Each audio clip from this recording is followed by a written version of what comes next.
Hello and welcome to the first episode of Cutting It Close with Cliff Bailey. I am Cliff Bailey, and this is my podcast. This is your podcast, for this is brought to you by listeners such as yourself.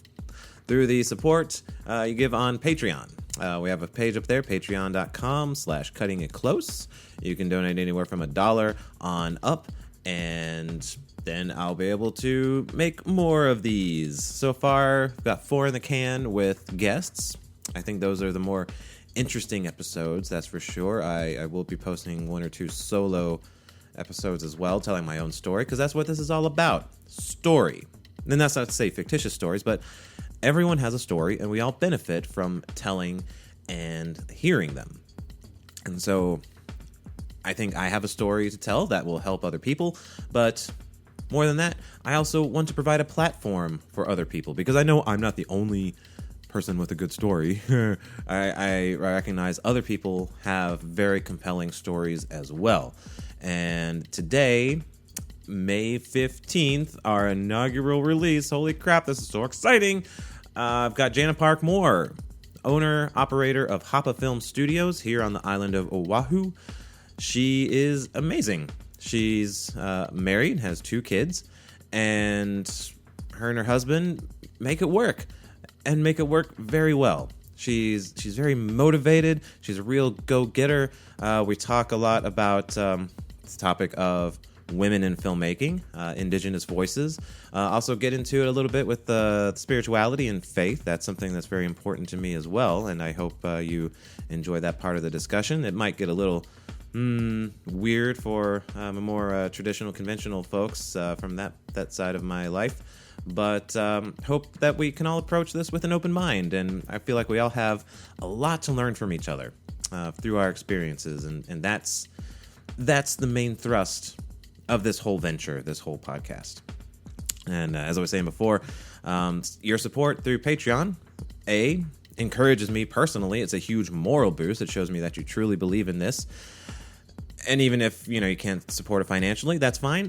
Just share it, I ask, and leave good reviews for it on whatever platform you find it on. For the time being, it's just through the website, phazonmedia.com/podcasts or /cutting it close. I'm not sure.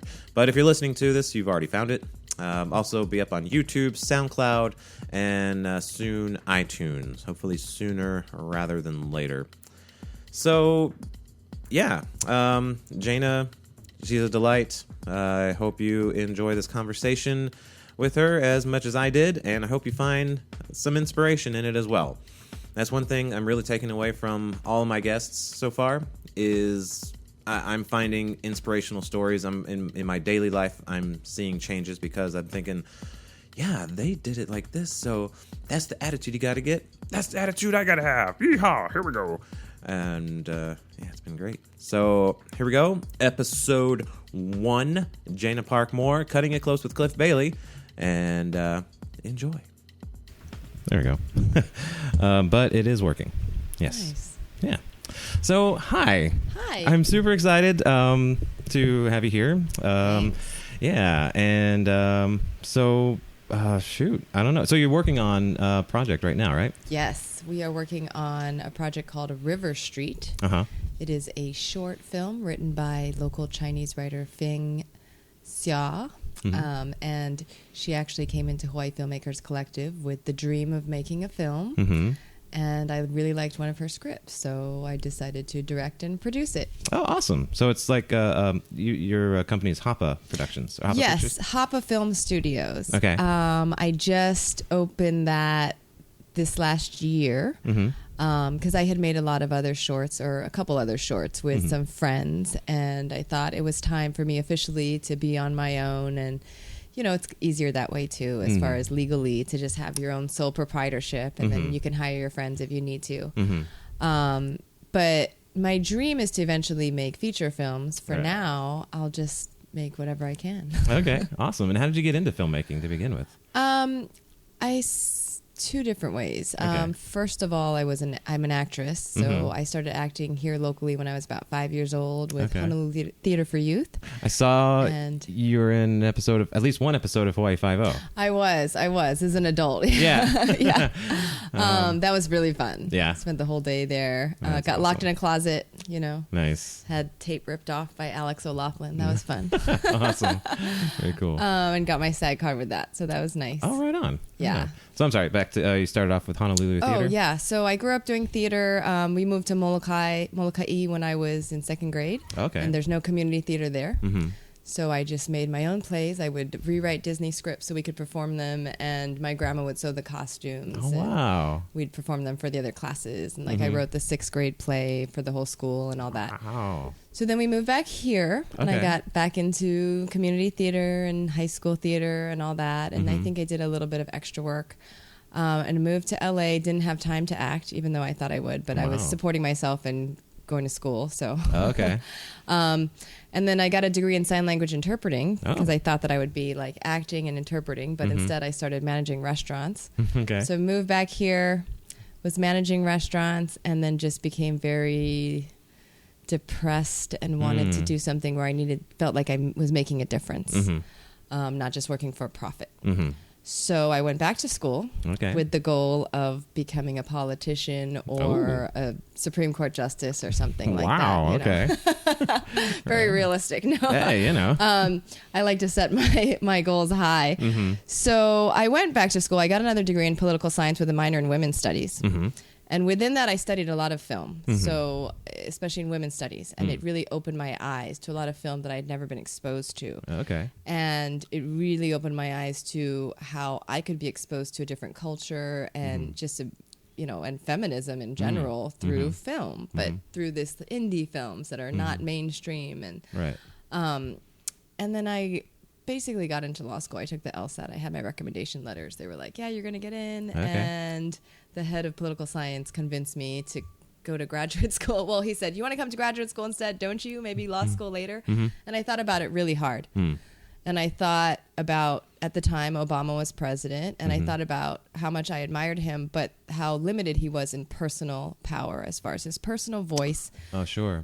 Just by public opinion, by everything, and just as his power even. Like, he could say he wants something, but I could see how, at the time, Republicans were blocking him with a lot of stuff. And I went, wow, he doesn't even have that much power as president. Right.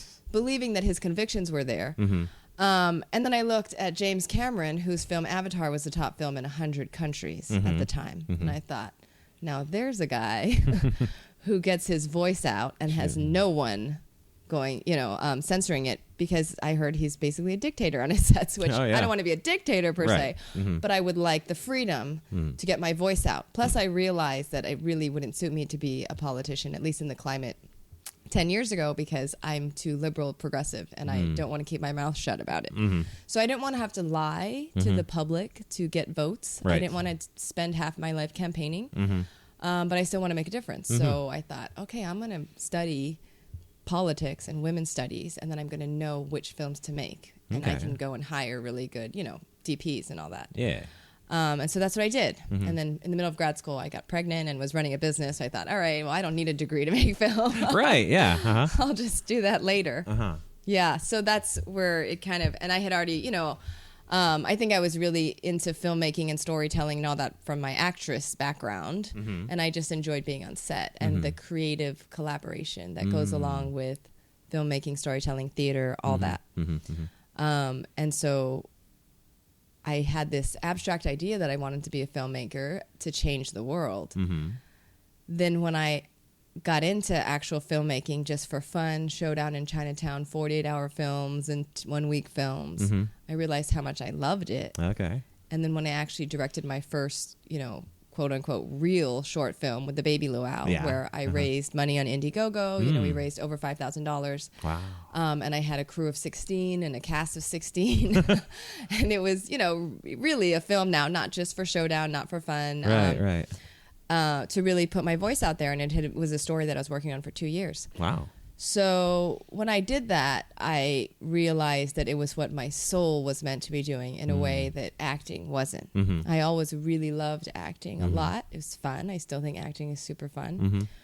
But I'm a very intellectual left brain person, and so I don't get lost in characters like I can see some of my fellow actors do who are naturals at it, and they get lost in it, and the tears will just come and they don't even know where it's from. Whereas I'm always thinking, so I can think and imitate things, right. but I'm not necessarily lost in it. Whereas that left brain lends really well to being a director. Yeah. Because you have to be aware of everything all the time. You can't get lost in any one thing. And a producer, I think, too. Oh, yeah. So I feel like, I found my way. I didn't think that I would make films for another 10, 20 years till my kids grew up. Oh, yeah? But the Showdown ones, since we won. Yeah. And then my film, the championship film, Arthur, that we made with my grandfather, won first place. And Serena, the person who runs Showdown in Chinatown, she said, "Oh, you're the first female in 10 years, director-producer. Right on. To win." And I went, "Oh no, I need to make more films because there's not enough women out there." So that kind of lit the fire to go, okay, I just got to make films now. And I don't care. I'm not trying to necessarily make a living at this point. Sure. That would be fine. Yeah. But I'm really more gaining experience now so that when my kids are older, I can make the feature films, with women and Asians and people with disabilities and all that good stuff. Yeah. Awesome. So recently I saw you spoke at Hawaii Women Filmmakers? Yes, Hawaii Women in Filmmaking. Yeah. Yes. So how was that? What did you talk about? It was great. I talked about basically what I'm talking about with you right now, my history, what's going on, kind of encouraging the audience to do what they want now, like I'm doing. Like I had this idea that I would have to wait till my kids grew up to make films because it seemed like this all-consuming thing. And then when I broke it down, I was like, wait, well, I can make short films now, or maybe even a feature. I just have to take my time. And everything's possible. And I also encourage people to write what they know. I think that's really important. It's very Little Women, and but I think it's true, and that I found that the audience connect most with my stories when they're real. Okay. And when like with my grandfather, he passed away a year and a half ago, but he was 91 when he starred in the film Arthur, which my co-writer wrote because she was inspired by him and the way he lives his life as a 91-year-old, still climbing ladders and fixing things and going out and teaching seniors computers. So she was inspired by that. She wrote this short film about a grandpa kind of breaking free and not following the rules and getting outside and having a day of adventure and being inspired. Yeah. And people really like it. They're impressed, and they're all nervous when he climbs on the ladder. Oh yeah. Like, oh yeah. Yeah. Are your films like available online or anything? Arthur is. So the Showdown in Chinatown films are. Okay. They all are. Okay. And that is, I made them with my friend Sarah. So we have a website, Jarrah Productions, JARAH. Okay. Productions.com.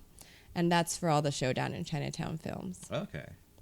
What about Baby Luau? I see it's still on the Baby Luau is still circuit. On the festival circuit. That's so it's cool. not released. Although our Indiegogo donors got a download of it. So they all got to see it. Because, they get perks. Sure. So eventually I'll probably release it. But for now, because it's still being shown in festivals, just last week I found out that we're having our first international screening in Cambodia. Oh, wow. Yeah. That's awesome. So it's an LGBT film festival. Okay. And I'm assuming they chose our film because our LGBT theme is kind of subtle. Okay. Not too blatant. But I'm really happy to share with other countries, especially ones that are kind of fighting for, a voice and Cambodia still, are they still communist? I don't know. Okay. But I Googled it a little, and it seems like, I think it is. It seems like there's definitely not a huge place for alternative lifestyles. So that's they're really fighting the fight over there in a way I think that we can't imagine over here. Yeah, that it's so scary to just speak out. So I'm proud though to be a part of that and to bring some of Hawaii culture across the world. We showed in Guam before that, so that was fun. Yeah, cool. So there is currently for the last few years, the whole situation with women in filmmaking, actresses, directors, and whatnot, and women being represented, salaries and whatnot, has really come to the public fore. And combining that with indigenous voices, like from Hawaii and such, minorities. How do you think? How do you see the state of that at this point? I really think this is the best time for indigenous filmmakers, women filmmakers, people of color. I think it's the best time yet. Sure. I do feel like I'm in a very, this is the time for me to be making films. If you look back all through the last 100 years, like this is the best possible time. There's actually grants out there specifically for indigenous filmmakers, for women, for young women, for old women. I mean, there's really specific things out there now targeting and trying to, I think, fill that void. But until Hollywood and the major studios get on board with truly embracing diversity, I think that it's going to continue to be extremely difficult for the minority voices to break through and to be seen on a mass scale. Sure. And to be celebrated on a mass scale, and to really make the difference that I think is the goal of most of us who are trying to make films, which is to share our stories and bring awareness and education and enlighten people and open their minds and I think that's tricky. Yeah. So, I mean, we are at the right time, and there could be a tipping point here. Right. It's going in the right direction for sure, but if you look at the Oscars, which I know is a very political thing, and it's a lot about who has the money, because just like this, I happened to be part of the SAG nominations committee this year, and so I got all the DVDs ahead of time, and I got just a massive amount of marketing materials from these studios. Whereas a lot of the films that I wanted to see, I didn't even get a DVD because they couldn't afford to send me one. Oh. So the scales are completely tipped. It's not like the Oscars is where everyone's actually watching all the films and voting on them. Right. Having said that, it's a decent gauge for what, like America is taking in and what they're watching and what they're celebrating and all that. Right. Because Hollywood, they're all about, putting out the movies and stories, but they also, on one hand, they need to make money to be able to continue to do so. On the other hand, some people just want to be rich. Exactly. And so I feel like there's a point where, and I think Hollywood kind of has a responsibility in this too, because they help perpetuate what people like. Absolutely. By, tailoring movies to people's tastes. And why couldn't they do that with more diverse stories and whatnot? But I feel like until the mass audience responds to that with their wallets, then Hollywood's going to continue to do what they do. Right. So, I mean, but it's kind of I think it comes down to an ethical or moral decision on the part of the executives. No, we're talking about Hollywood, right? Exactly. So ethical? What? Exactly.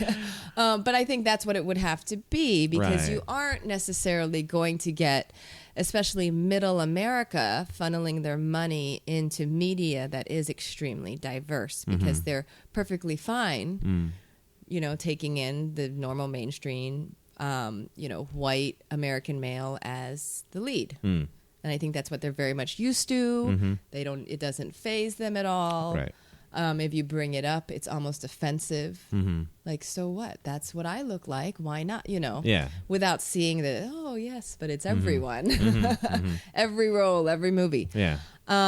So, yeah, I mean, it's a fight, I think. And that's why I'm happy to be in it. Yeah. And I see it as just as important as being a politician or a Supreme Court justice or somebody like that, where you think of as a, world changer. I think being in art, making movies, making TV is vital to shaping the future. Right. And what we see and we're just a society that's just in love with our screens. And just addicted, so addicted. And that's not going to go away. Right. So whatever we're putting in, whatever we're feeding our souls and our minds is going to shape the decisions of the future. Right. It's going to shape how we raise our children, right? It's going to shape how we treat people. It's going to shape whether we want to go to war or not. All those important decisions. Right. So to me, we're, we're the soldiers. Right. So the good fight. Exactly. When you took these classes and you learned about the voices and feminism and whatnot, some people would just learn that and think, oh gosh, what a problem, and then go on their merry way. What do you think inspired you to take up this more activist role? I was raised by very involved parents. And you were born here in Hawaii? Yes. Cool. Here in Honolulu. Yeah. And my mother is a counselor, was a teacher for the state, but she's highly, highly involved in the Hawaii State Teachers Association. Oh, cool. So we actually, and my father is an air traffic controller. So we moved to Molokai when I was 7. She was the president of the Molokai chapter of HSTA. Okay. We sign waved a lot as I was growing up. Yeah. And went to rallies and participated in beach cleanups and all that kind of thing. So I grew up with that spirit of community pitching in. And I also have very liberal, progressive parents. Okay. Who are highly educated and who like to talk about that kind of thing. So, yeah, I think it's in me. Did you go to the any of the marches in the last few months? I just went yesterday to the Workers' March. Oh. Because I'm in SAG Union. Okay, so. I saw your sign on Yeah. Facebook. I didn't realize there was another march. Well, so Labor Day around the world is May 1st. And Oh. America is really the only one that ignores it. Okay. But internationally, laborers are celebrated, and usually it's a day off. Yeah. So some people actually were striking yesterday. Oh. 2 of my friends went to breakfast, and it was all management because the entire workers weren't there. Wow. But yeah, we went to march and support workers, equal rights. I mean, right now you look at the CEOs of Bank of Hawaii and all that, and they're making millions, and their tellers are making $11 an hour. Yeah. And a living wage in Hawaii is almost $30 an hour. Right. So it just doesn't match up, Yeah. Did you go to the women's march or I science didn't. march? I was Okay. filming. Oh, right on. Yeah. I think that was the day, or that might have been my daughter's birthday, but there was something big going on. Sure, yeah. sure, yeah. sure. 7th birthday. So Yeah. you can't miss that. Water park. Yeah, definitely. What was it like growing up in Hawaii? It was a big difference growing up in Honolulu versus Molokai. Sure. Huge difference. I spent 2nd through 7th grade on Molokai, up in the mountains on Kalai, Oh, wow. in a neighborhood with about 12 houses, surrounded by forest Oh. and cows and deer. I didn't know there were deer in Hawaii. Yep. Okay. There's on several islands. Really? Yep. Huh. And you go to Molokai, you'll see them. Okay. Especially on the west end. You'll Sure. see hundreds. Okay. And they're gorgeous with their big Yeah. antlers and everything. So there's nothing on Molokai. It was like 6,000 people. There's not even a McDonald's, which was devastating to me as an 8-year-old. But then I got used to it and loved it because it was riding horseback on the weekends in the valleys with nobody there. And the beach, you go to the beach, and if there's one family, you're like, this is a busy day at the beach.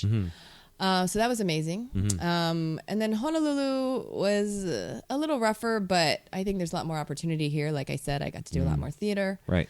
I had access to more services and classes and all that good stuff. Yeah. So, it's a mix, but I love Hawaii. It's really difficult to make a living here if you don't make over $200,000 a year. Right. So that's tricky. We're really lucky that we live in my family home for now. Oh, okay.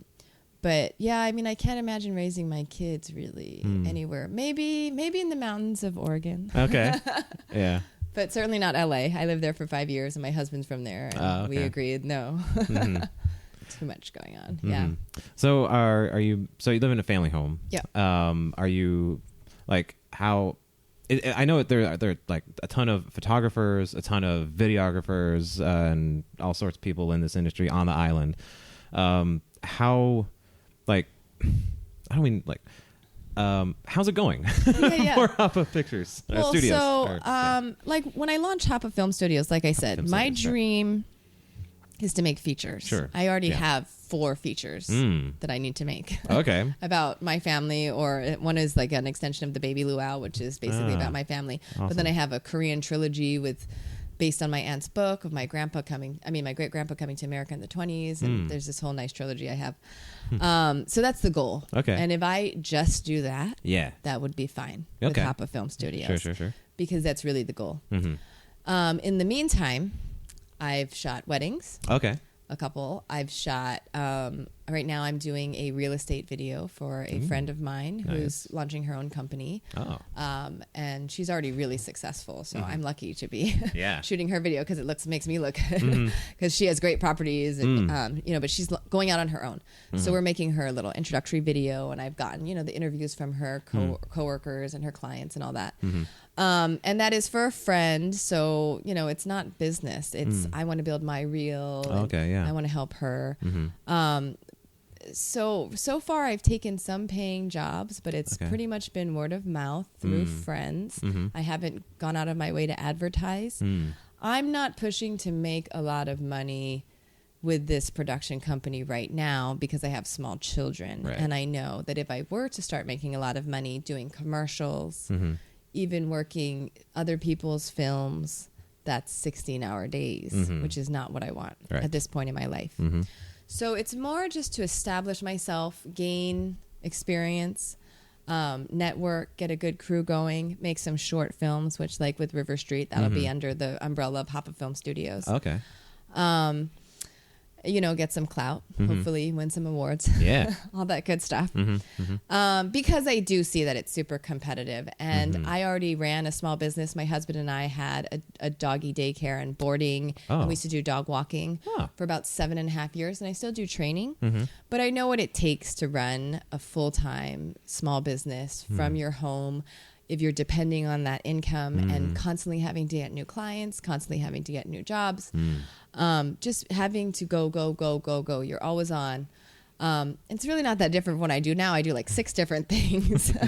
But if I was to just focus on the production company, I know that would be such a time suck for me. So it's not a push. And it is so competitive. There are so many people doing it. There's a few people doing it really well. I work for a wedding planner, so I see them and I know who is the top people out there. Sure. And there's just a handful, really, who are doing it really, really, really well. Right. Where the brides consistently just love it, and they're, and then there's everybody else who wants to do it. Some of them are okay. Some of them just got a camera. Right. And they're like, I'm going to shoot my friend's wedding, and I'm a videographer. Right. So, Yeah. I'm just kind of going along. Right now, I have a 1st and 2nd grader in private school, and I have an 89-year-old grandma that I take care of full time. Oh, wow. And 6 different sources of income, which I think is a very common story in Hawaii. If you're middle class. Yeah. Is you do a lot of different things for income. Lucky to have that many sources of income. Yeah. You got to do whatever it takes, right? What does your husband do? If you mind me asking. He works for Poncho Solar, and he's a rep. So he sells solar AC, solar systems, hot water heaters, and all that good stuff. Okay, cool. And how did you two meet? We met because I hired him. Nice. When I was a restaurant general manager. Okay. I was hired on a Wednesday, and the next day after I was hired, they said, so 80% of the staff has their 2 weeks notice in FYI. Whoa. Because it's the end of the semester and they're all college students. Okay. That's normal, right? And I was like, well, I guess that's normal if they don't like you. So, because I had been a manager at that point for several years. And I thought, that's not normal. But by Friday, I was interviewing people. Okay. And so I started Wednesday, Thursday making calls, Friday interviewing people. And my husband was one of my interviews. Oh. And I remember seeing his job application because, people had turned a lot in. And it said Jay Moore. And I thought, I wonder if he's related to Joe Moore, the newscaster. Just, and he had Starbucks experience. I thought, great, I need a barista. So I called him in, and his first shift was that Sunday. And I was determined to not date any employees, of course, because I was a young manager, and I had always kept that boundary for many years. But we had an emergency catering order where I was abandoned by the manager who was supposed to be training me, and I got a call saying, "Is our order coming? I have 20 hungry kids here across the street at UH at Youth for Christ." Oh my goodness. And I was like, I have no idea what you're talking about. Because I looked at where the catering was, and somebody had put it in Monday instead of Sunday, so I didn't know. And I said, do you know what you ordered, sir? And he said, no. And I said, well, I'm new, but I can get you some pizzas and salads and sodas in like 20 minutes. And he was like, great. So I was like, oh no. So I knew that guy Jay was training. He was extra. That's all I knew. Okay. I was like, you get some sodas and then you make pizza and you make salad. And we ran it over across the street. Wow. And started talking, of course. And then we had to go pick up the equipment after and talking and sat and had lunch together. And Kill Bill came up. Oh. And that had just been released. Okay. Kill Bill 2 had just been released. Sure. And I said, oh, I really want to see Kill Bill 2, but I haven't seen Kill Bill 1 yet. Oh. And he said, you cannot see Kill Bill 2 until you see Kill Bill 1. I have it at my house. You can come over and see it. Okay. And I was like, all right. Nice. And that was it. Okay. That's awesome. That was literally it. Okay. I mean, we had our ups and downs, and he was 19. Okay. And I was 23. Oh. So we definitely had our breakup and get back together again. But then, 2 babies in 2 years and got married. And wow. So now it's been 13 years since we met. Right on. That's and super the cool. kids are doing well, and we're doing well. Yeah. All right. That's cool. He's very supportive of my filmmaking, so that's incredibly helpful. Totally. Yeah. 'Cause I've been in relationships over the years and would, tell them, I have dreams of being a filmmaker. And they're like, some of them were like, oh, that's cool. Some were like, oh, don't you think you should do something more responsible? And then meeting Jen, like on our first date, second date? I don't know. One of the... Anyway, the first time we had a chance to really talk and stuff, I was telling her what I'm up to. Oh, and leading up to it, we met through Match.com. Oh, yeah. nice. Through emails, I was telling her my aspirations and stuff. I was in the Navy at the time. And how long ago did you meet? 3 years ago. Oh, okay. Yeah, 3 years ago. Around April, May. Yeah. So you said, I want to be a filmmaker? Yeah, I want to be a filmmaker. I want to write books. I want to do all this stuff. And she was like, cool. She didn't discount it out of the gate. Great. And then as we started dating and stuff, she just showed that she wasn't like, rah, rah, go get him. But she was like, hey, you want to do that? That's cool. That's awesome. And I'll support you and stuff. And that's just been amazing. I've let alone a significant other, no one really in my life for the longest time has just been all about pursuing what you do as long as you really pursue it. You know what I mean? Yeah, absolutely. Well, that's fabulous. Yeah, it's great. And now how old is your little one? He just turned a year ago. A year ago? He just turned a year a week ago. I'm surprised that your vertical sleep deprivation is not. It's not easy. Yeah. Oh, I remember. It's been amazing, and he just took his first steps on Sunday. I saw that. Yeah. That's so cute. He's great. Doesn't it fill your heart in ways that you just seeing them, you're like, Yeah. I mean, there are times where you just are like, oh, well, of course. Yeah, but then last night he woke up about 2:00 or so, and I just came in and grabbed him and held him. I fell right back to sleep. And we have a bed in there, lay him on the bed so he could kind of rest and get reacclimated to sleeping, then put him back in his crib. And just looking at him, just his eyes closed so tight. And I know. just, oh my God. I know. And it's hard to explain how parenting is like the best of times and the worst of times. Right. Yeah. It really is. And I mean, that's what it is. Like if you're not a parent, you get a lot more sleep. Yeah. Yeah. And I've always wanted to be a dad. Ever since I can remember. I don't know what inspired that, but I just always have. And now that I am, there are parts there's stuff, going into any kind of big thing, there are things you just cannot account for because you don't know what you don't know. Oh, of course. But it's just the rewarding aspects of it definitely outweigh the pain in the butt moments. Well, yeah, and you can't go back, so. Oh, yeah, for real. Receipt expired 30 minutes after. No, I mean, I think that if we all knew right. how much work it was, really, and how scary it is, that's, I think, the hardest part. Yeah. I mean, the physical and mental sleep deprivation and all that stuff, that's hard, but you go to boot camp, and that's not that different. Right. I think the hardest part of being a parent is the fear that is born with the love that you feel and having to live with this fear of if something happened to this creature, that's my everything. Yeah. But I still have to let them out of the house. Right. I have to say bye and let them go to school. Yeah. And not just sit at home and worry and go about my life. Yeah. That's much harder than I thought. Yeah. I mean, I feel that fear also. I also feel a fear of oh my God, what if I screw this up? What if I screw this kid up? And you'll feel that less though when they get older. Yeah. When you start to be able to talk to them. Oh, sure. And they say things to you. If I'm crying, my kids will just come and comfort me Oh. without hesitation and so well. Yeah. Just so they have such great emotional intelligence. That's awesome. And when I see that, I think, oh, you're going to be totally fine no matter what. Nice. So yeah, you'll start to see that, and then you'll realize, you know, they're going to be fine. Yeah. Even when they're screaming and saying, I wish my brother was dead. And Oh my stuff God. like that. Oh yeah. Yeah. You'll see if you have more than one. Oh boy. Yeah. We're thinking that there are days where we're like, yeah, awesome. Other days like, no. You got to done. just get it over with. Yeah. If you're ever thinking it, just get it over with. Because we 2 in 2 years, bam, I'm really glad. Yeah. And my grandma had 3 in 3 years. Oh wow. But she's really glad. Yeah. Because if you spread it out too much, then you always have a baby around. Sure. And they don't get to bond. Exactly. And there's nothing like the two of them having a conversation. Yeah. Have you always wanted to have kids? I always knew that I would have kids. Oh.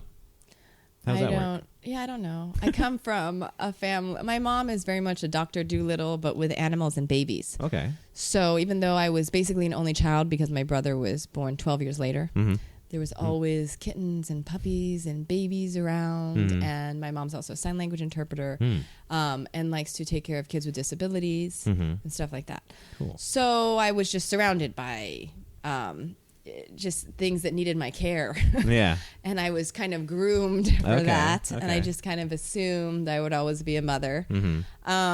We didn't plan it, but it was when I got pregnant, we were like, yeah, cool. You know, like, and my husband, Jay, actually didn't know that he wanted to be a dad until I got pregnant. Yeah. And then all of a sudden he did like kind of a 180 and went, I am going to be there for my child, no matter what. Because, I mean, his parents are great parents, but they got divorced when he was 12, so that wasn't easy. Sure.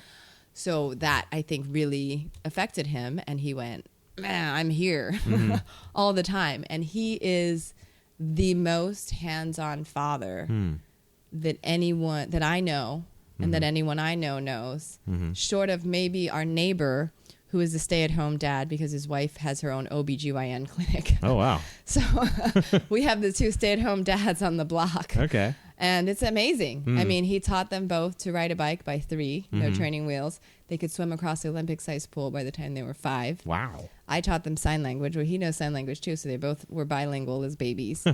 And they're just thriving. And they spend 75% of their time with dad. Oh. Yeah. So it's great. That's awesome. And mommy's often working, making money or making films. Okay. Yeah, I was gonna ask, like as a feminist filmmaker, activist, like how do you balance all that with motherhood? Yes. So, like I just said, I couldn't do it without Jay and being such a hands-on dad and him wanting to be. Yeah.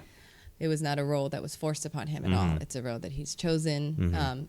That's a nice thing about his solo work. It's flexible, especially now that they're in school. You know, we have a good 6 hours a day, which is a lot when you're used to having 2 toddlers at home. Then all of a sudden you have 6 hours a day. So he does that. It's very, it's pretty flexible, and we both set our own schedules. And yeah, it takes a lot of work. It takes, I think, you have to be very conscious about it. Like, I definitely get into modes or times in my life, periods, when I get too busy and I'm just overly scheduled. And I didn't mean to, but it just happened where everything kind of collided. And I have 3 projects and this and that and work, and I don't see my family for literally a week and a half, or I will not even see my kids for like 2 days straight. Oh my goodness. Whereas I'm here, but I'm out, I'm working, all that. So that's happened, and now that my husband and I have seen that pattern, we kind of see it coming now, and just like, okay, no, gotta just stop everything, and no more commitments, and then it's really myself looking at the entire year, like this year 2017, and I went, what are the projects I'm going to commit to, and that's it. Okay. And having to say no, right, because it's so fun to say yes. Yeah, it is. It's so fun to say yes. It's so fun to think of all the fun things you can do, especially when you have a lot of creative actor, filmmaker friends who always have wonderful ideas and who want you to play along. And I want to, but it's like, I have a dog and 2 kids and a grandma and 3 cats and a pig and a husband and a marriage and friends who are getting married, and I have to throw an engagement party, and it's so much that artistically, so that I make sure that I get it. I said, okay, I'm going to do River Street this year, for example. Okay. But I set the boundary that that's it. Sure. That is the only film I'm going to shoot this year, period. Because I learned that with The Baby Luau, too. I shot it in August 2015. It wasn't ready till 2016. I didn't even finish sending my Indiegogo stuff till 2017. Oh, wow. Yeah. So it's a long process. Okay. So you can just have one project and, be active with it and be working on it for a good year and a half. Sure. Huh. Yeah. That's something I've struggled with as I've tried to get into this mode, especially coming out of the Navy, just separating this past October, and then finally having the inner motivation and belief that I can do this. I was going to ask, at what point, if any, did you start taking yourself seriously as a filmmaker, or I don't know if I do. Always. Okay. Yeah. But I think that's part of being an artist. Yeah. Like Maya Angelou said that every time she published a book, she thought, this is it. This is when they're going to discover that I'm a fraud. Yeah. And questioned herself to the core every time. So, I mean, I have a very difficult time taking myself seriously. I'm shocked when a little bit. I mean, a little bit. I mean, I trust my friends and they're very dependable, but there's still a little part of me that's shocked that they all show up and bring tens of thousands of dollars in equipment and commit 12 hours of their time, volunteer, and they're so talented and they're really committed to making this project amazing. And I'm at the helm. And so that still is like, really? Yeah. But according to them, at least what they tell me, I'm good at it. And we did finish the film. Yeah, so right. That's an accomplishment. That's a miracle. And we've got into festivals. So that helps. All that stuff helps. Shut up that voice that says, what makes you think that you are going to tell a better story than the million other people with access to the technology that you have now, or the 10 million other people with cameras that look great? Why do you think you're going to stand out with YouTube and everyone making content? You got to shut that voice up. Yeah. And go, well, hey, I made a film that just got into 8 festivals on my first go, and I never even went to film school. So, tell myself that. Yeah. And not to brag, but to encourage myself. Right. Because everyone else, and I have parents who are very Asian. And as much as they would like to say, we're very supportive of you, and they try their best. Sure. I have distinct memories of conversations where I said, I'm going to be a movie star. And they said, that's so great. But a lot of people want to be movie stars. So maybe you should have a backup, just a backup, like doctor or lawyer, just as a backup. Right. And that totally kills you as a kid. I mean, that kills you because society is already going to tell you can't do it. Right. And everyone and life and auditions and just all of that is already going to tell you can't do it. Right. So if you have parents who are even questioning this much, that is so difficult to overcome. But then once you overcome that, then it's kind of like you can overcome anything. Yeah. You know what I mean? Because if your own parents are like, I don't know if I believe in you, and you can believe in yourself past that. Yes. Then a stranger saying you can't do it. Psh, you see what I'm saying? Absolutely. No big deal. Yeah. You're like, please, I don't need to prove anything to you. I got a lot of other people that I'm already proving stuff to. Exactly. Yeah. Yeah. So maybe not so much as taking yourself seriously, just what made me go for it? Just doing it. Just just being sure of yourself. I have always been very confident in myself. Right on. To the point where actually that's why my mom didn't let me do film and television. One of her friends who's a psychologist said, Jana has a bit of an ego. So if you let her do film and television and she actually becomes a star, she's going to be insufferable. Keep her in theater where she can still develop her talent, but is not going to get fame and money. And I completely agree with that. At 16, I wanted to become an emancipated minor, and I didn't have fame or money. So imagine if I had, I would have been. Yeah. So I would have been very Lindsay Lohan-ish. So I'm really glad that I did not have fame or money at a young age, because the stories that I'm going to tell now are very different, and the life I'm going to lead now is very different than if I had been like a child star. Right on. Yeah. But I've always been that confident, like in second grade. Like I said, I never thought, oh, can I do this? I thought, how I want to do plays. I caught the bug, and I love The Little Mermaid. So how am I going to do that here in second grade? Grandma sewed the costumes, and I have a casting, and we perform it for the kindergartners, and I have the picture of me being Ariel. And all my friends loved it, and they still remember, which is great, because it's Molokai. Yeah. That was their only opportunity to be in a play. So now I've reconnected with a lot of them on Facebook, and they go, we remember being in those plays, and it was so fun. That's great. So that's what I love. I love when I get my group of friends together that are so talented and creative, and they get to do what they love. Because I'm usually the one that's kind of stressed. But it's like, good, do your thing. Yeah. Your lighting is beautiful. Your acting is great. You know, It's like giving other people an opportunity to be amazing. that's what it is. Yeah. Exactly. That's And awesome. I love that. Yeah. Yes. But, okay, so you mentioned that if at first your parents, if they didn't really encourage you so much, Right, and that's right. huge, but here you are now. And do you think... So I pretty much was like, screw you guys when Yeah. they said that. Yeah. I remember it, and it definitely affected me, but it affected me to the point where I think I didn't even try in LA. Oh, okay. And I said I was too busy, but I never even really tried. And I think I was afraid to fail, even though externally I was still saying, oh, I'm going to be a movie star. That's why I'm here in LA. When I'm done with school, I'm going to act. I'm going to audition. I think inside I was still really, really afraid of failing. Right. And I don't do failure. Sure. I'm very like straight A and Okay. get it and be the best employee and, you know. So I didn't think that I was going to do it, I think, for a while. I think I said it, but I wasn't really doing it, if that makes sense. I told everyone, oh, yeah, I want to be a movie star. I want to be a movie star. Even when I moved back here, I said, I'm just going to move back here, pay off debt. When my husband and I met, I said, I'm going to move back to LA and be a movie star. That was still what I was saying out loud. I'm sorry, I think it's kind of funny. Oh, yeah. You said coming back to Hawaii to pay off debt. Yeah. Oh, I know, right? Well, because I have family I can live Sure, with. yeah. But Okay, I know. yeah, sorry. Everyone else would be like, what? Yeah.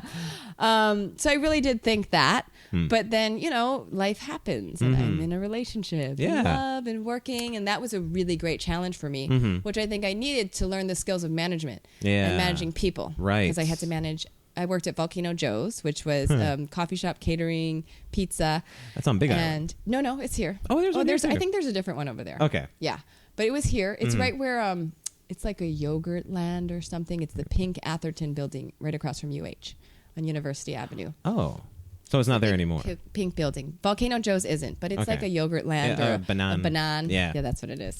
So that's the building, though. It used to the whole thing, the upstairs too, where there's like Wow. yoga. So that was a restaurant, and there's Yeah. so I had a 50-person staff, Wow. and the restaurant was being run by a lawyer who had, he has great ideas, but he didn't have that much experience, and by a pastry chef who's amazing, but she also didn't have a lot of front of the house management experience. So that's what I brought. It was really fun. It was a challenge. I set everything up. I got the employees all happy. And that's when I felt like, what is the point of all this? Once I got there, once it was going. And that's also when I realized I need to be in project-based work. Nothing monotonous. Right. I cannot stand it.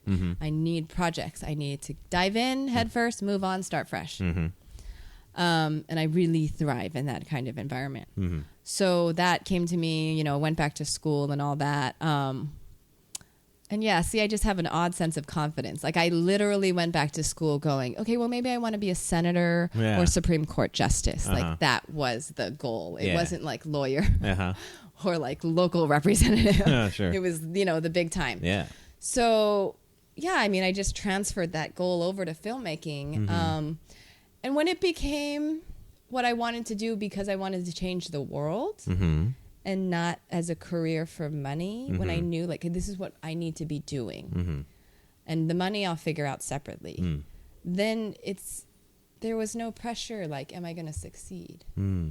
Because it's not about succeeding. It wasn't about having to make millions. Right. It's just about, am I going to get to tell the stories that I want to tell?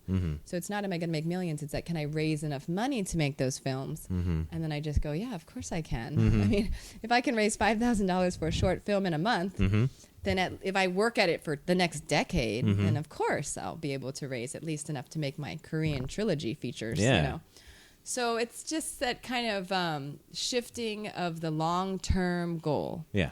The long-term goal is to tell the stories I want to tell. not to win an Oscar, not to make millions, not to be the most famous director, not to be James Cameron. That would be cool. I mean, as far as like if my film is shown in 100 countries. Sure. And that's the goal eventually. But just to be able to tell the stories is, you know. So then it's just, there's not as much pressure. And you don't feel that like, oh, I'm going to fail or not. No, I'm just going to do it. Yeah.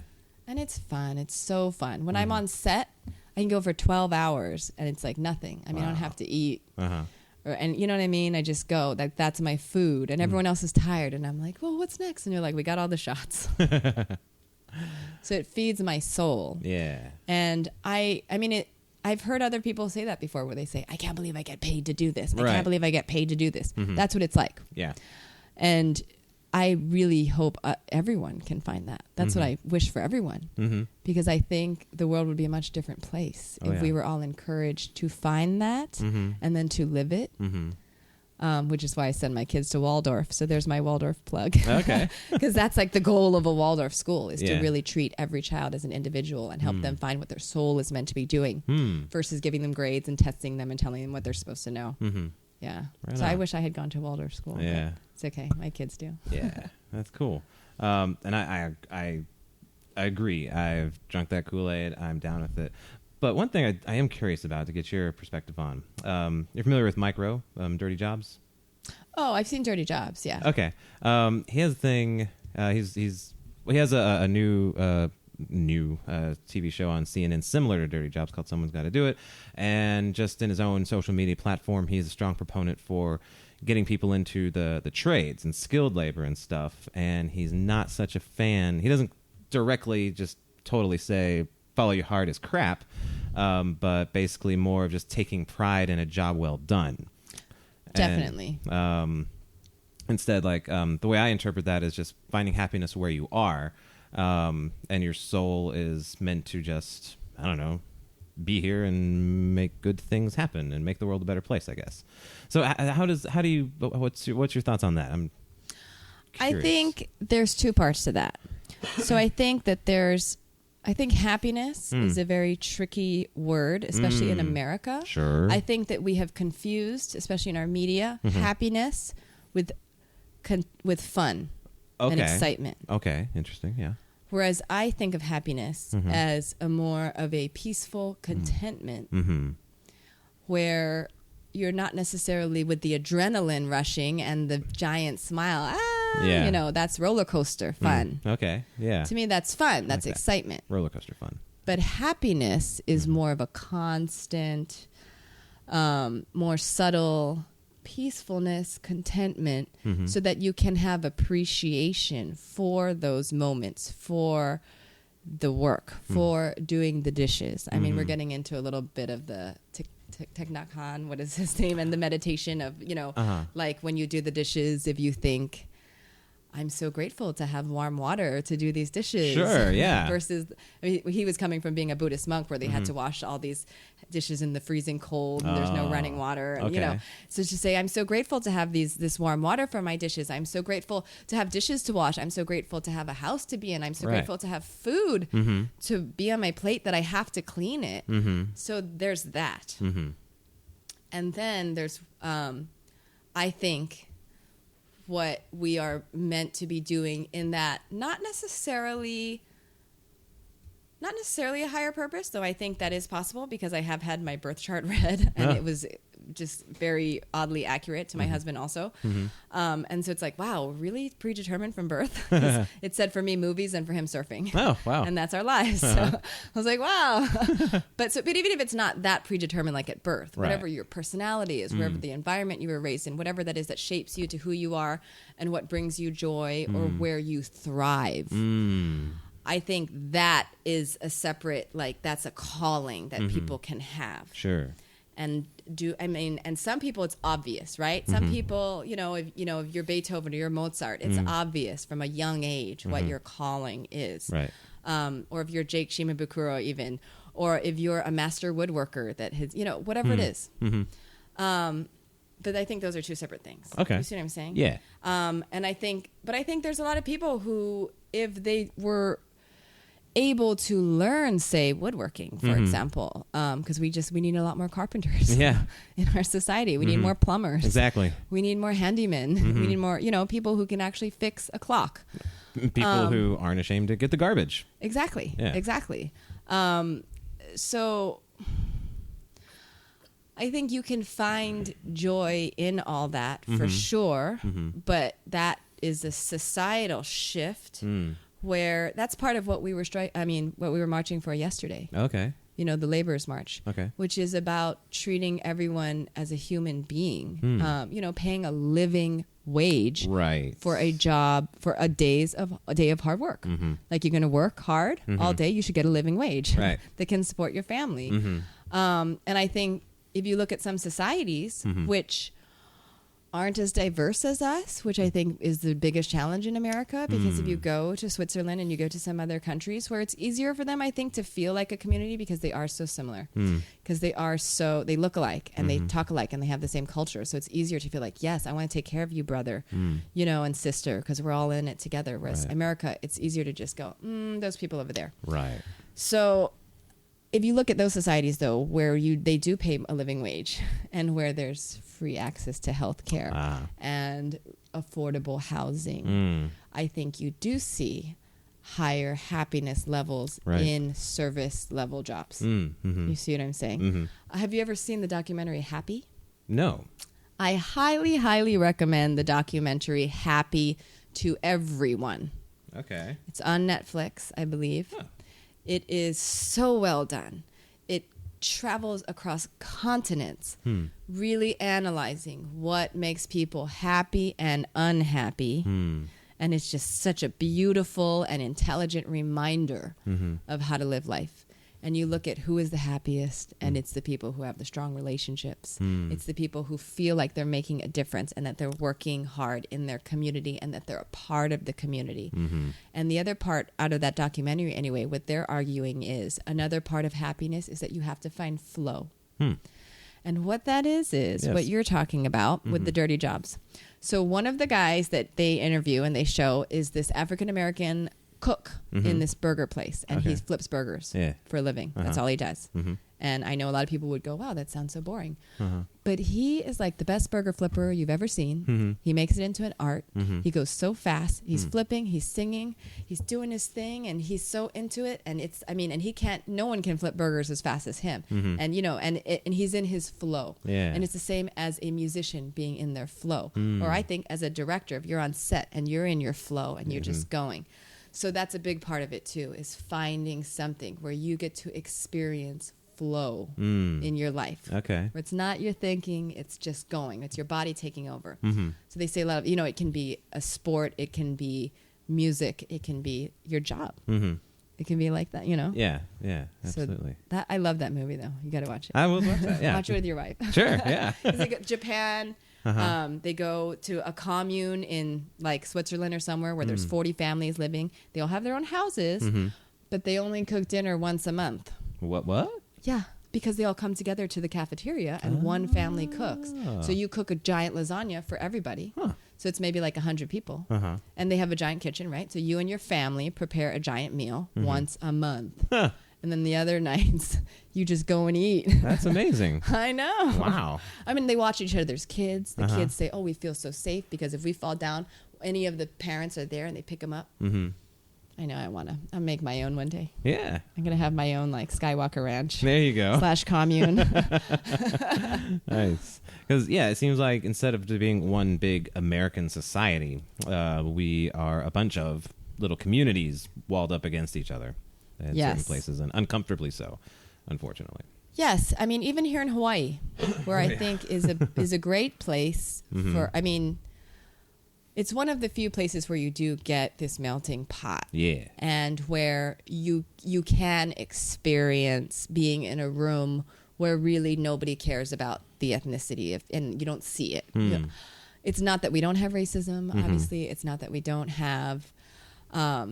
Class problems, definitely. Yeah. But there is a very interesting thing going on here, right? Especially with, Asians and the different kinds of Asians and the different kinds of Pacific Islanders, and you have an influx now, I think, of Middle Eastern people and people from India. And so it's very interesting to see what's happening here. Yeah. Even within that, though, having said that, there's so much hierarchy within the ethnicities here. Yeah. Still, Huh. I don't know how we're going to get rid of that, but hopefully, with legislation and art.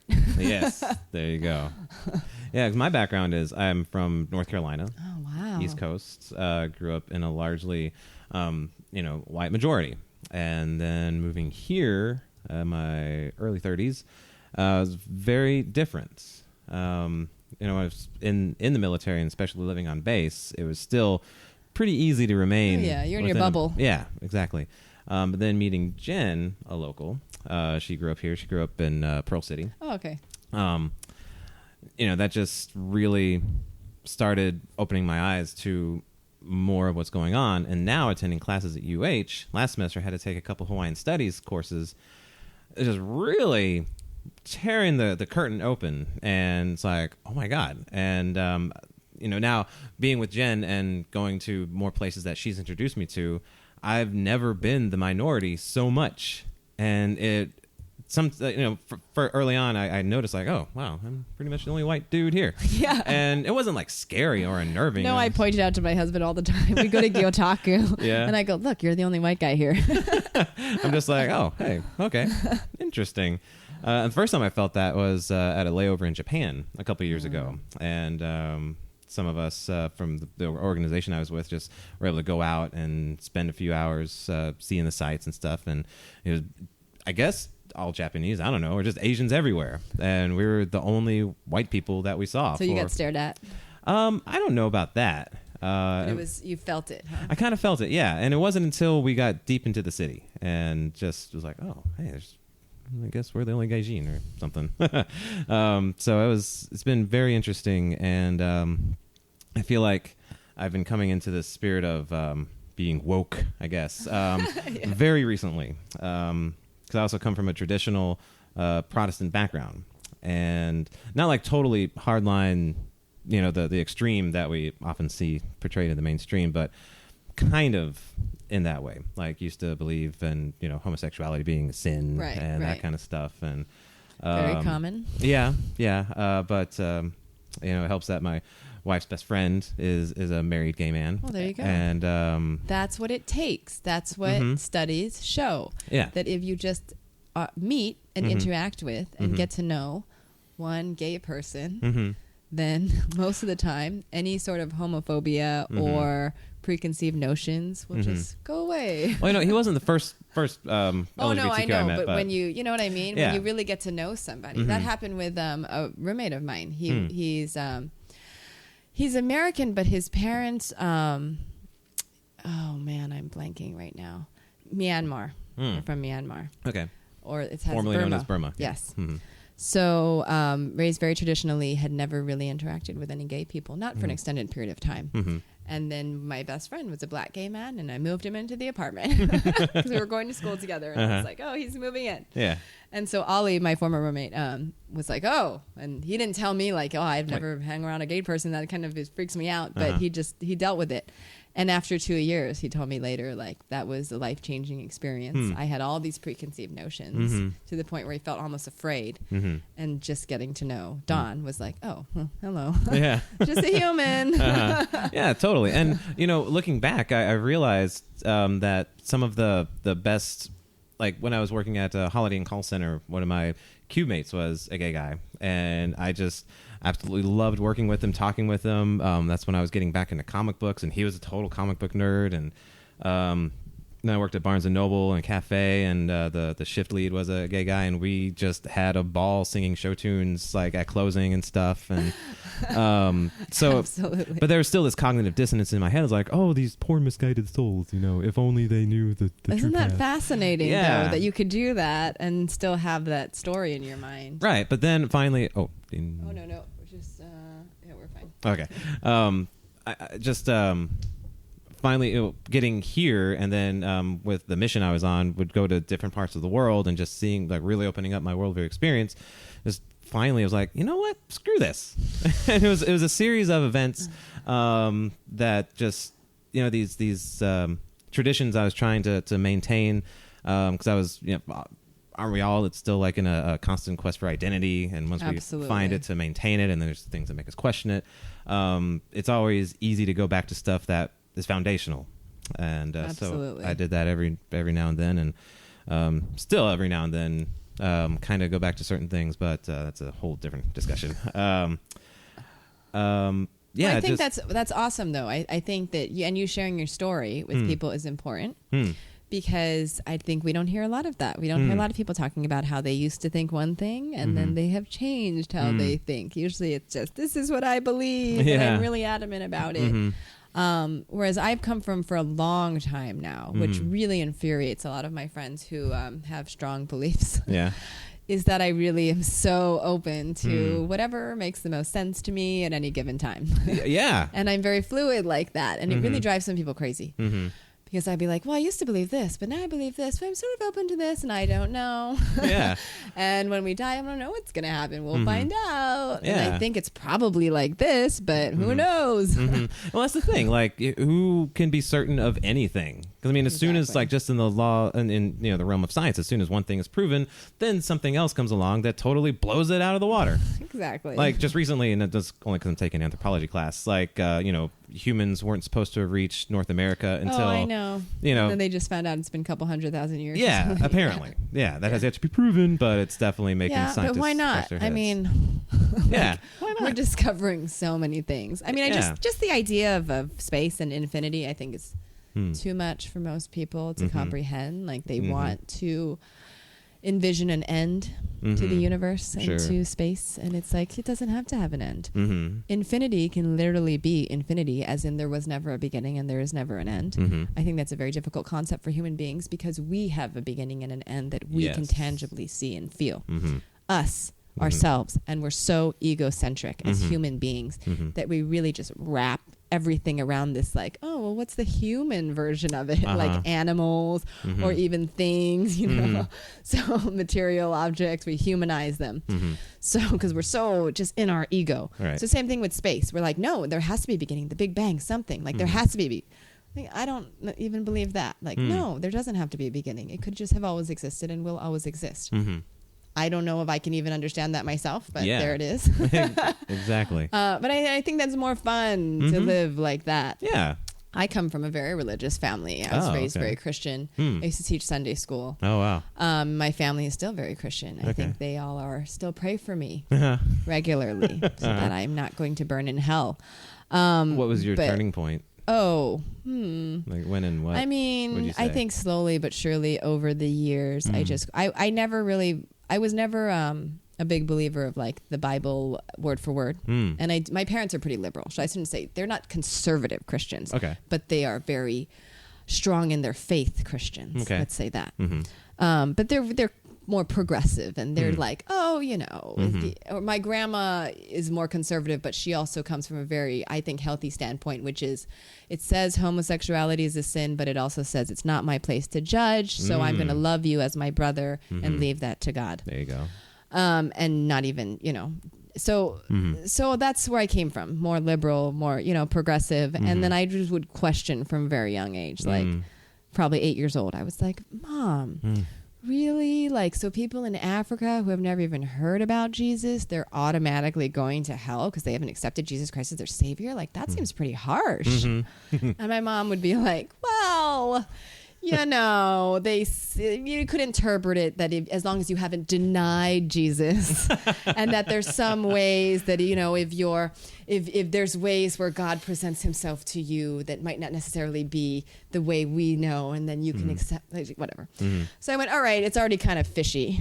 Like, it's open to interpretation. I already knew that. And then probably in college, learning more, I had a fiance who was also very like, the Bible is the Bible, and we would argue over creation versus evolution. And then he went to Pepperdine and started taking, I think, some religion classes, and would come home and go, did you know they found some books of the Bible way later and they might not even be real? And I went, dude. Yeah. Yeah. Like, you can't take that word for word. Right. So, I mean, I think slowly, and then him and I, that relationship not working out, and me going, oh, I'm too young to get married, and dating people who weren't religious. Right. And having roommates like that, and having conversations. So around college, that age. Okay. And I went, I'm more open-minded than locked into one thing. And, you know, just kind of came around to that. I see religion as a easy way out. Honestly, I see it easier. It's easier to believe in religion because then you have something solid that you look forward to after death versus just going, no, I don't know. Yeah. That's scary to some people. Yeah. To me, it's exciting. Yeah. I mean, 'cause I believe that there's something else going on after you die. I believe that there's spirits flying around. I have a picture of something on my phone, actually, that last week I just happened to be sent to a psychic accidentally. Ooh. And yeah, I didn't even mean to. I was trying to buy lanterns for my set. And I went and I said, can I buy lanterns? He said, no, this is the best spiritual reader on the island. And I went, what?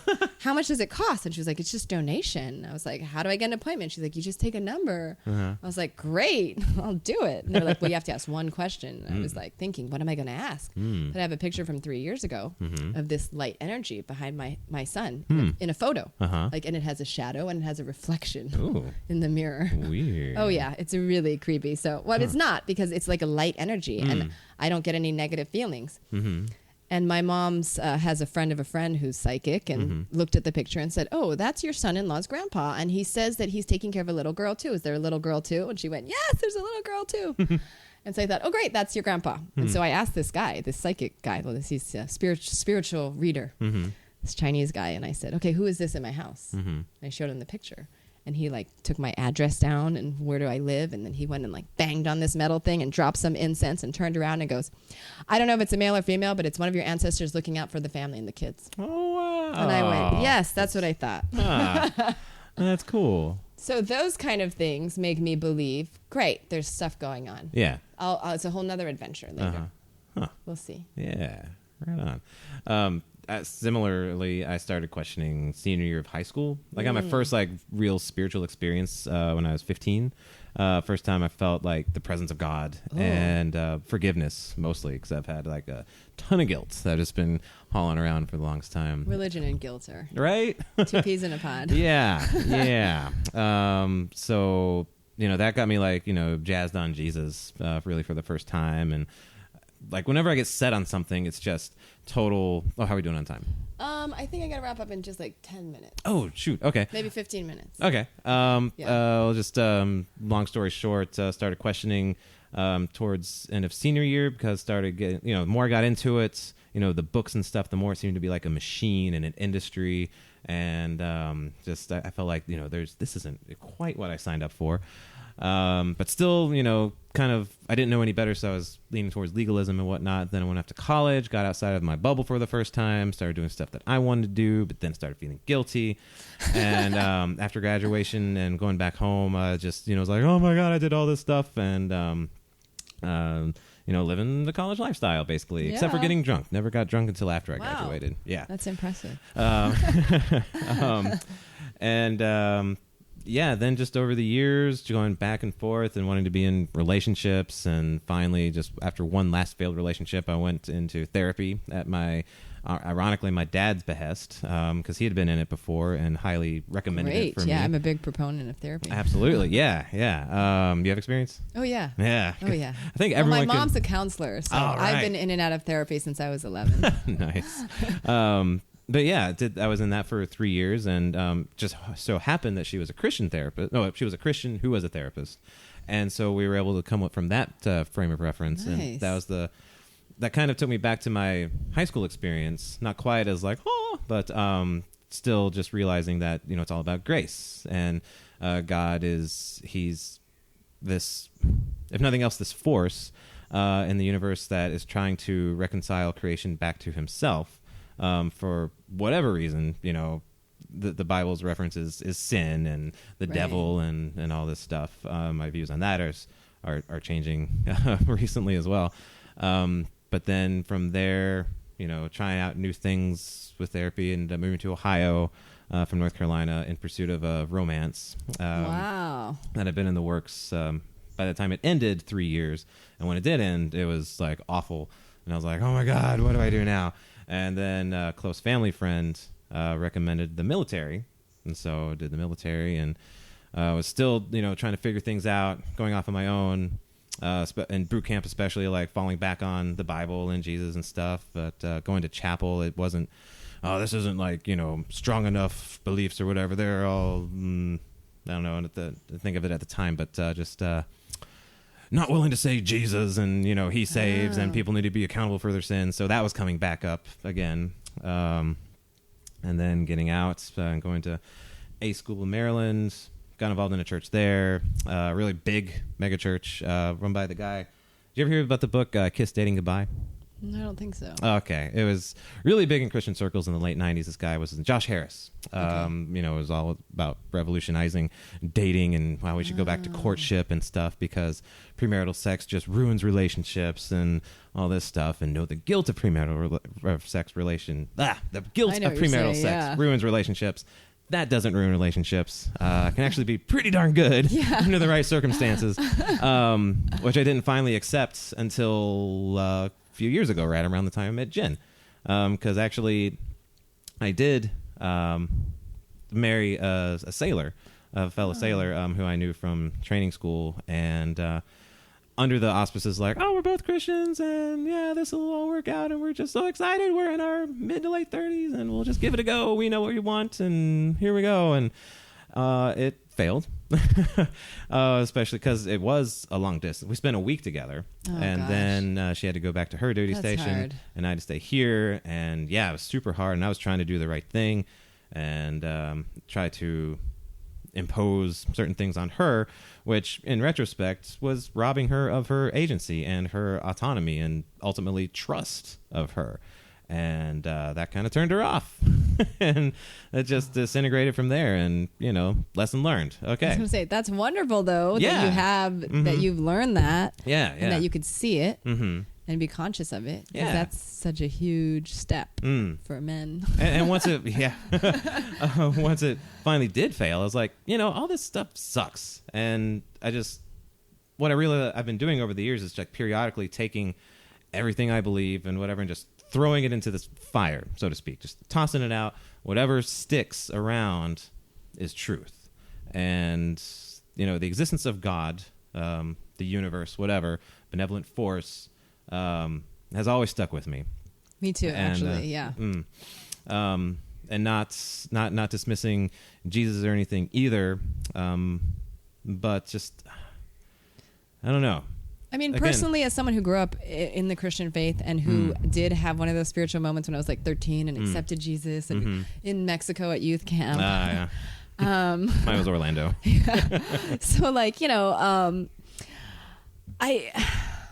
was I going to say? There's a lot that I could say about this. Yeah, there's so much. I love Jesus. I really love Jesus. Yeah. Even though I don't consider myself a Christian, I don't accept Jesus as my personal savior. I don't believe in that part. I don't believe in the whole heaven and hell.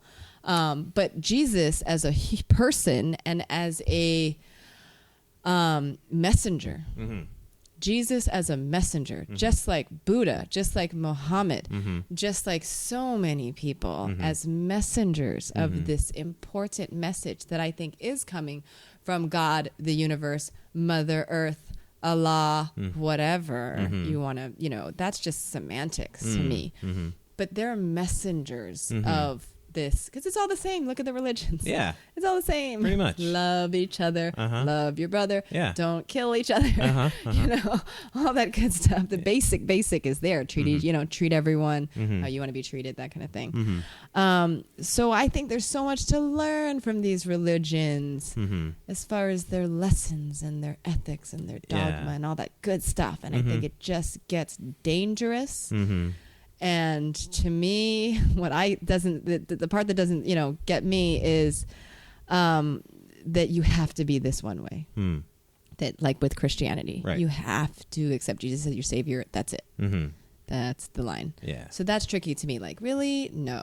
How do you know? It's just, that was just their interpretation at the time. Like, when Jesus to say, it's the one God and you have to pay attention to this one God and all this stuff, you have to look at the climate. You have to look at the culture,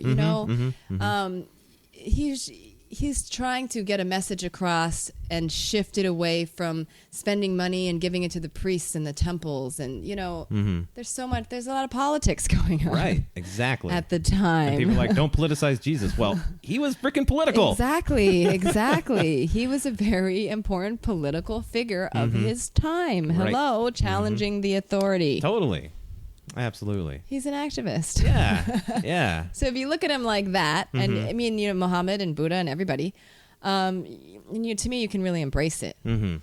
But that's the kind of stories that I want to tell as a filmmaker, is to say. But I think I'm fascinated with your story because of the back and forth and back and forth and back and forth. And I would like to see that in film because I think that many people could relate to that. And that you could probably tell that story really, really well because that was you and your life, Yeah. 'Cause that's hard. And hard for people to see that they're going through it even and then, accept, oh, I'm changing or I don't, Yeah, few quick things in no particular order.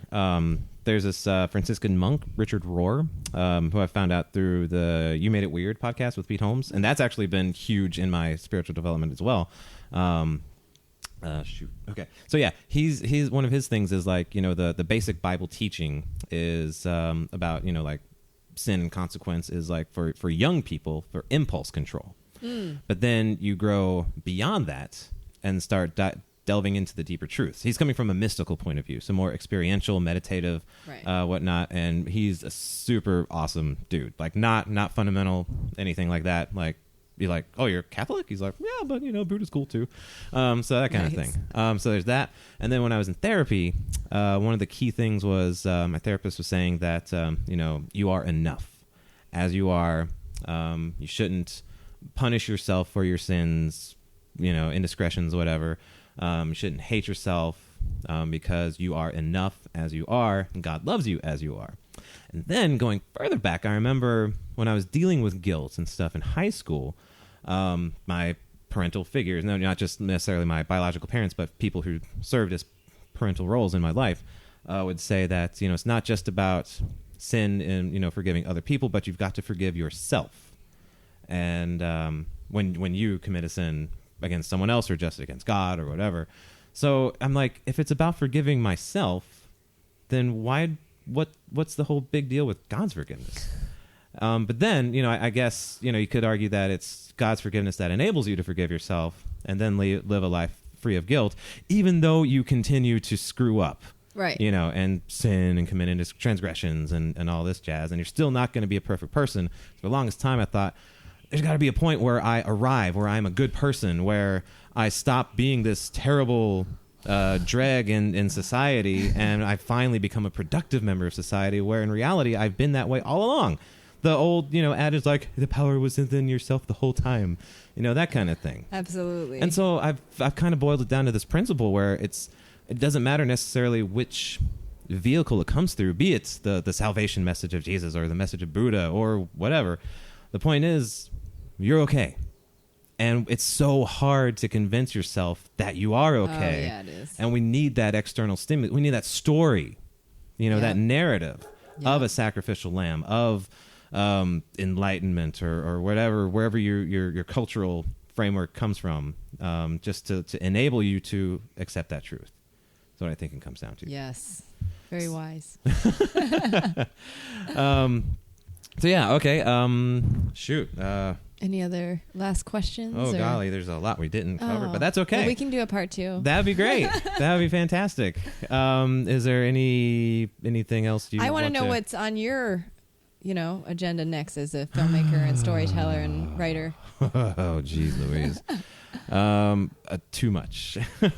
What's your passion? Like, what would be your number one thing that you most, when you wake up, you think, oh, I hope I get time to work on this one thing? Is there one thing that's kind of driving you? I don't know. I mean, right now I'm just kind of worried about the money, supporting the family. Yeah. Yeah. No, sometimes that takes precedence. So. I mean, just working on the business, marketing that, making sure I'm good enough to convince people to give me money to do their stuff, which has happened so far. But what is your favorite stuff to do? Like, if you could snap your fingers and have a client right here, what would it be? Oh, geez. Commercial, short film, feature films, what? At the moment, I feel most equipped and Weddings, able to do. Oh, Lord. Haven't done any. Don't want to. Really. I mean, I would, but editing. I love it too. I really dig that. I haven't had too many super great experiences directing, but that's only because most of the time I didn't know what I was doing. I didn't have the story fully fleshed out. What I love about the classes I'm taking right now is learning about how to have that clear vision before you even begin. So vital. In my directing class, our professors. Do you know any of the professors at UH? Some of them. Joel Moffat. Yeah, I know Joel. He's just hammering into us. The story statement. You got to know the story statement. Otherwise, if the director doesn't have a vision, then how are you going to direct? And the actors will come at you with ideas, and you don't have anything to go against them. So you're like, okay, sure, why not? And then it just goes all over the place. Exactly. Yeah. Exactly. And you have an Aloha movie by Cameron Crowe. Yeah, exactly. Exactly. Yeah. Where the actor was literally directing the scenes toward the end. Is that what happened? Yep. Oh, I heard the my inside goodness. scoop on that. Yowza. And toward the end, Bradley Cooper started going, all right, we're going to come in here with a wide shot, and then we'll do a close-up. Because he was so tired of the bickering. Yeah. Oh, my goodness. Wow. Between the director and the DP, yes. There's some inside Hollywood drama for you. Oh, boy. That'll be part 2.5. But yeah, I mean, when it has gone well for me, I've loved it.